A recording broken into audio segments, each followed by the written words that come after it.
Papo de Repórter. Papo de Papo Repórter. de Papo de repórter. repórter. Papo de Repórter. Buenos dias, está no ar o Papo de Repórter, programa que vai ao ar nas sextas-feiras nos canais do Século Diário no YouTube, plataformas de áudio e no site seculodiario.com.br, trazendo um resumo dos acontecimentos no Espírito Santo. Você pode acompanhar também no Instagram, @tvséculo. Sou Vitor Taveira, estamos aqui hoje em um bate-papo remoto, né, com a participação também da jornalista Elaine Dalgobo. Olá, Elaine, tranquilo? Tranquilo. É a primeira experiência remota no Papo de Repórter. Sempre aprendendo, né? O assunto da semana nesse programa são as manifestações em relação à educação em Cariacica e também em Vitória, que foram um ponto alto aí dos últimos dias. E o programa tem ainda as dicas culturais no bloco de rolê e antes, nosso tradicional giro de notícias. Bom, na política, temos a notícia que Camila discorda de sessão solene e diz que Bolsonaro não merece homenagens. A deputada Camila Valadão, né, do PSOL, junto com a Irine Lopes, do PT, foram as únicas que discordaram da honraria e título que vão ser concedidos ao ex-presidente do Brasil na Assembleia Legislativa nesta sexta-feira. Outra notícia aí da política é que Xambinho confirma a filiação ao Podemos e mira Prefeitura da Serra. O deputado era filiado ao PSC, que se fundiu com o novo partido e permanece após acordos da cúpula. Na coluna socioeconômicas temos a reportagem Dois Palanques, que fala do encontro de Camila Valadão, do PSOL, e João Coser, do PT, os dois deputados estaduais e os dois pré-candidatos, né, a eleição para a Prefeitura de Vitória no ano que vem. Eles se reuniram, sentaram à mesa e a coluna repercute um pouco isso. Outra coluna fala prévias de 2024 sobre Cachoeira de Itapemirim, com mais um capítulo eleitoral. A, entre aspas, direita fake, perfumada e com sorrisos falsos. Foi o que disparou o deputado Calegari sobre um palanque triplo, né? 3 pré-candidatos que estão aí se articulando em Cachoeiro. Outra notícia é que o MDB entra nas articulações para as eleições municipais de 2024. Movimentações envolvem o governador Renato Casagrande, né, que é o do PSB, e um esperado apoio ao PT, né, inclusive em Vitória, ventilado. Outra notícia da política é que o coletivo trabalha para organizar campo político progressista no sul do estado, o encontro de movimentos populares em 2024. É um dos planos desse grupo, que é a União das Esquerdas do Sul Capixaba. Algum comentário, Elaine? No momento, não. A primeira pauta nem se falar, né? A homenagem a Bolsonaro. Essa altura Não tem tá nem que aquela comentar, né, piada, gente? né? Uma piada, sem comentários. Para mim, não Mas faz nenhum sentido. não É o comendo do surpreende. Mid Martins, não é?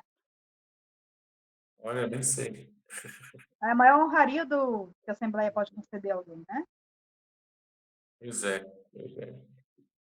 Mas vamos continuar o noticiário, então, falando que a Serra vai receber pela primeira vez a marcha da Juventude Negra, né? Marcha contra o extermínio da Juventude Negra, organizada pelo Fórum Estadual da Juventude Negra, o FEJUNES, há muitos anos. O Felipe Lima, que é do FEJUNES, afirma que a decisão de sair da capital é para abranger outras regiões que também têm registrado violências. Vai ser lá em Ourimar, não é isso, na Serra? Começa em Ourimar, passa por Vila Nova de Colares e termina em Feu Rosa, com o objetivo, né, segundo o FEJUNES, de dialogar com outras regiões onde também há essa violência contra a juventude negra, porque a marcha sempre foi feita em Vitória. Essa é a 16ª edição, então as 15 todas foram feitas em Vitória. Então agora, pela primeira vez, eles saem da capital, vão para a Serra, e também, pela segunda vez, não vai ser realizada no Dia da Consciência Negra. O ano passado não foi por conta do Enem, né? O Enem caiu justamente no Dia da Consciência Negra, e essa juventude ia estar fazendo prova.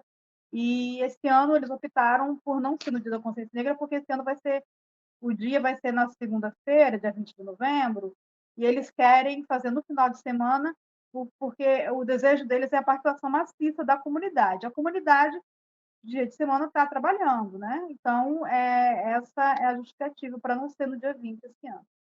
O que é bem interessante, né? Inclusive, estão programando uma programação cultural muito bacana, com a Afro Kizomba, com grafite, vai ter a apresentação dos jovens do CRJ de Ferrosa e de outros CRJs. Acho que vai ser bem legal. Dia 18, então, né? Dia 18. Eu mandei esse evento. Inclusive, assim, falando dessa questão, a gente tem outras notícias que saíram ao longo da semana. Uma é que o Tonico da Vila prestou depoimento sobre racismo sofrido na Rua da Lama, né? Uma questão aí Uhum. que aconteceu. O Tonico, que é um cantor, compositor, sambista, né? Uhum. Inclusive filho do Martinho da Vila, e ele denunciou, né, bravamente aí, Sim, né? Teve depois de, né, sofrer uma série de ataques aí de um comerciante, ele fez a denúncia, né, e está levando à frente esse processo, mais um caso, né, que sim. a gente vê acontecer. Ele Racismo. prestou depoimento hoje, eu conversei com ele agora há pouco, inclusive, sobre a questão. Ele falou que para ele, assim, prestar o depoimento é reviver toda a situação, mas é necessário para dizer, não, o racismo tem que acabar e as pessoas têm que denunciar, né? Então, essa foi a fala dele. E, inclusive, conversei com o advogado dele também, que informou que o delegado vai pedir medida protetiva, né, para proteger a esposa do Tunico, porque o agressor está rondando a casa, né, do casal. Então, vai ter que tomar essa iniciativa aí. Nossa solidariedade aí, né, ao Tonico, a sua esposa, toda a família, que não se volte a repetir, né, e que seja aplicada aí as medidas cabíveis, né, na lei. Outra notícia também é incidência política e reivindicações para a população negra no sul do estado. A Luciana Souza deu uma entrevista aí também para o Século Diário, né, cobrando os governos do estado e os governos municipais para garantir visibilidade e políticas públicas, né? Isso no interior, que é o caso, né, dessa incidência dos grupos atuantes ali no sul do estado, isso é ainda mais forte, né, no sul, que ainda tem ainda mais, né, uma invisibilidade da população negra. É muito importante essa mobilização. Temos também algumas pautas, né, como notícia da semana, que o pó preto aumentou mais de 500% em algumas áreas de Vitória em um ano. A medição do IEMA e todas as estações dos outros municípios também subiram. Então, vai ser realizado um protesto, né, com uma ONG no próximo dia 15. Também temos notícia que a Política Nacional de Atingir Barragens será votada no Senado na próxima terça-feira. O regime de urgência foi aprovado após mobilização da jornada de lutas por direitos e justiças dos atingidos, né? Uma delegação do Espírito Santo teve lá também nessa marcha nacional, é, ações também a nível local, e também está tramitando o projeto em paralelo para relembrar da política estadual para os atingidos por barragens, né? Então, isso também está colocado aí, né, a nível estadual, sendo que a luta aqui no Espírito Santo se dá sobretudo em relação ao rompimento da barragem de Mariana, né, que causou impacto socioambiental Sim, incomensurável aí, né, no Rio Doce e no litoral, né, em todas as suas margens e até no litoral do Espírito Santo. Outra notícia bem interessante, né, a reportagem da Fernanda Cosemenco, Aldear a Ciência para Descolonizar o Mundo, com o Clama Indígena. Está falando um pouco, né, da proposta que está tramitando na UF de seleção específica para estudantes indígenas ingressarem na graduação, né? Hoje é feito por PPI, né, aquela cota de sim. pretos para indígenas, e a reivindicação é que, como em outras universidades, você tem aquelas vagas específicas, né, para estudantes indígenas na graduação. Muitos estudantes indígenas, assim, têm estudado fora do estado, inclusive, né, nas universidades fora. Então, é uma reivindicação, junto com outras, né, tem outras reivindicações sendo colocadas. Então, teve um grupo que se reuniu com o atual reitor, Paulo Vargas, vem sendo construído aí uma proposta, a reportagem fala um pouco disso, e fala também dos desafios, né, dessa população indígena capixaba em relação à universidade. Temos antes que servidores conquistam reajuste de 96% nas diárias de viagem a trabalho. A gente falou nisso, né, na entrevista do século, falamos com representantes dos síndicos públicos, a reportagem falou também, estava bastante, considerado bastante defasado, né, o valor destinado para os servidores. Ele praticamente inviabiliza você pagar o hotel e a alimentação, né? Que é o que se espera, e os servidores acabam, inclusive, às vezes, né, com a falta de recurso, se arriscando, né, voltando no mesmo dia, fazendo bate-volta com distâncias longas. Então, foi feito esse diálogo com o governo e conseguiram avançar, mas o foco agora é a reestruturação dos cargos extintos em vacância. A fala do Irã Caetano, que é o presidente do Sindicato Públicos, explica um pouco mais. Todas essas reportagens, lembrando que estão no secodiário.com.br, para você que quer dar uma aprofundada em algum, se interessou por algum tema, vai lá, procura, entra lá no secodiário.com.br/notícias, né, tem as últimas notícias, ou no secodiário.com.br, já vai ter a capa ali com as últimas notícias, né? E a gente traz esse resuminho aí para o pessoal se inteirar de tudo que está acontecendo. Você quer comentar alguma coisa, Elaine? Acho que o que eu tinha comentado já foi. Só para lembrar também do pessoal que no canal do YouTube e nas plataformas de podcast, né, os nossos programas que seguem aí semanalmente, na entrevista do século, a entrevista Ocupações impulsionam a luta por moradia no Espírito Santo, Valdenir Ferraz e Adriana Jesus são do Movimento Nacional de Luta por Moradia, eles falam do primeiro congresso do movimento, que aconteceu dentro de uma ocupação, né, algumas semanas atrás, e da organização dessas famílias, da luta por direitos. Entrevista bem bacana. Temos também o Raiz Capixaba, o Raiz Capixaba com entrevista com o professor da UFES, Aparecido José Cirilo, sobre monumentos espontâneos que viraram ícones de cidades capixabas, monumentos não oficiais, né? Como o Tigrão, o Guarapari, o Papiru. Ele é uma entrevista também bem interessante para... Papiru, eu não lembrava do Papiru, eu vi esse. Papiru é um ícone, né? Então, tem bastante, está bem interessante também essa entrevista, porque fala um pouco de uma concepção, né, de arte, ele é professor da UFES lá de arte, e traz Gente, alguns outros Papiru, autores também, realmente. que não foram criados, né, pelo governo, por políticos, foram adotados, né, Né? O ganharam um Tigrão certo do carinho na Guarapari. população. E no Política S, que vai sair domingo, 9 horas da manhã, tem uma conversa com a Brice Bragato, né? Ela está lançando um livro agora, fresquinho, né? Sobre a trajetória política dela e fala da atuação, né, histórica, como 3 vezes deputada, né, estadual e atualmente dirigente, né, do PSOL, né? Ela fala também um pouco do cenário aí para as próximas eleições, a visão dela sobre o partido que ela participa, né? E é isso. Terminando assim nosso giro de notícias, vamos para o assunto da semana. Bom, assunto da semana, tivemos notícias aí muito movimentadas na área da educação, né? É, Professores protestam em frente à Secretaria de Educação de Cariacica. A gestão de Euclério Sampaio anunciou fechamento de escolas, mudança na grade curricular e remoção de professores. E tivemos a notícia também posterior, né? A comunidade escolar forma comissão para dialogar com o prefeito de Cariacica. A reivindicação é para que a gestão garanta um prédio provisório para funcionamento da Newton Gomes. Tem também uma notícia de Vitória. Você quer comentar, Elaine? Primeiro Cariacica, depois a gente vai para Vitória? Ou fazemos um bloco? Vamos primeiro para a Vitória, que a Vitória já está uma coisa se alongando faz meses, né? Exato, a gente já acompanhou, inclusive, anteriormente, né? A notícia fala: turmas parciais serão mantidas no CMEI de Taboazeiro no turno matutino. O anúncio foi feito pelo Anderson Goge, vereador ali da região, e a Juliana Rottman, que é a secretária municipal de educação. A comunidade queria o parcial também no vespertino.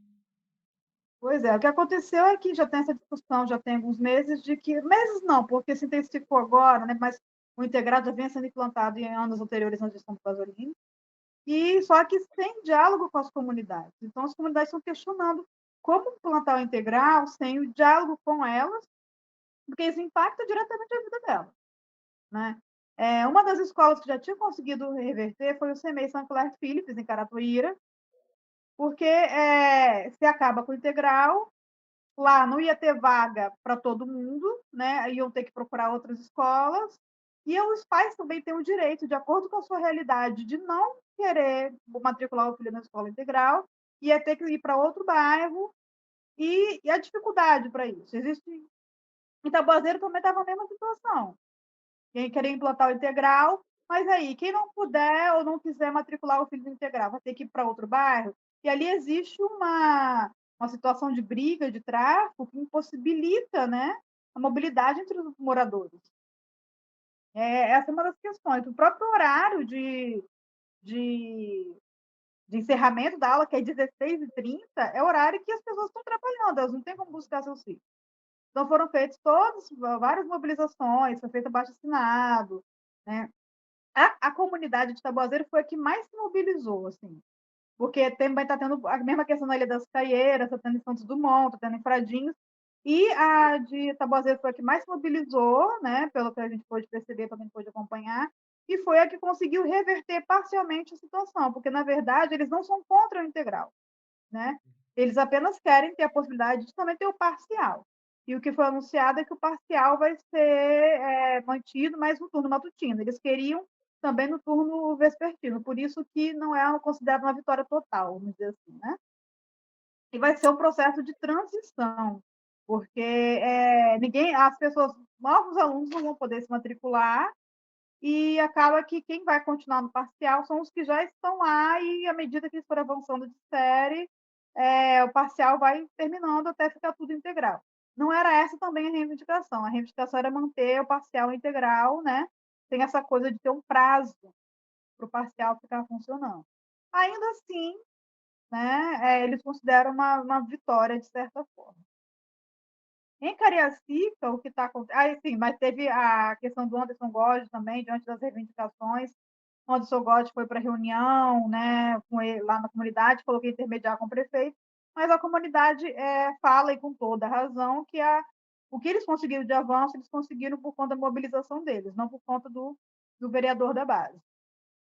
Ele já viu se mobilizando há muito tempo, e o Anderson somente foi dialogar com ele depois de um certo tempo de mobilização, né? Enfim.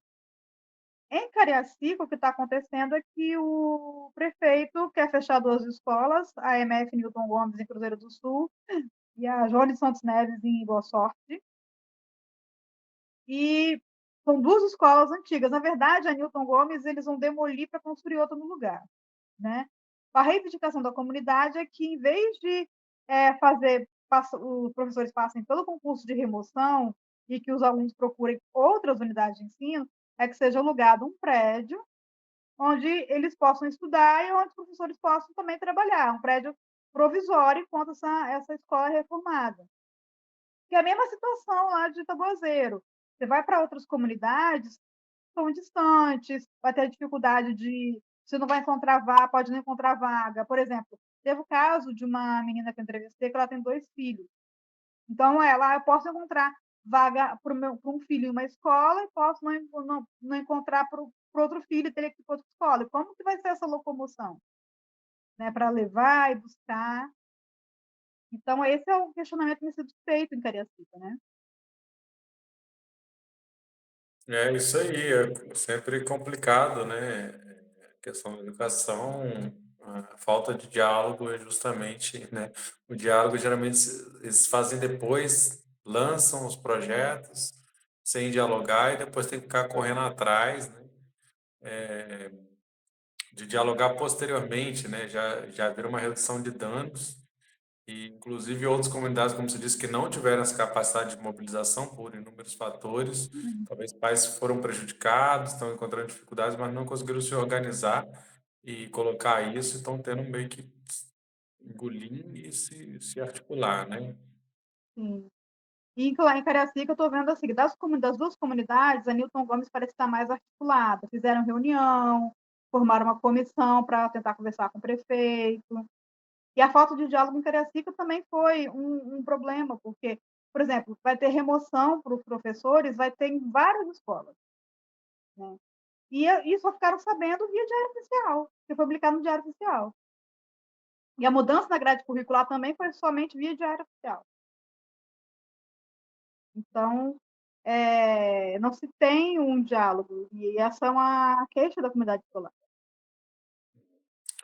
Fica aí então a sugestão para o pessoal, né, que está assistindo aí de Cariacica, de Vitória, das comunidades, para repercutirem aí, compartilharem, né? comentarem também, se quiserem trazer algum, né, nos comentários, alguma informação aí também para a gente, para acrescentar aqui ao relato aqui da Elaine. Agradeço muito, Elaine, pela sua contribuição, né, e continuar acompanhando no séculodiario.com.br o andamento, né, dessas lutas. E quem quiser aí deixar sua contribuição, compartilhar, curtir, comentar, é sempre muito positivo, né, para que a informação chegue a mais lugares, porque a gente sabe que a mídia tradicional não tem dado muito espaço, né, para essas lutas aí da sociedade civil. E eu Algo acho que mais, Elaine? ainda vai ter muita matéria sobre os assuntos, porque isso vai ter desdobramentos, né? E aí, eles não conseguiram na reunião com o Clério Sampaio, prefeito de Cariacica? Você conseguiu? O que vai sair dessa reunião, entendeu? Em Vitória, como fica a situação no caso das comunidades que vão, de fato, não ter o parcial? Como é que vai ficar a situação dessas crianças? Vão conseguir vaga? Não vão?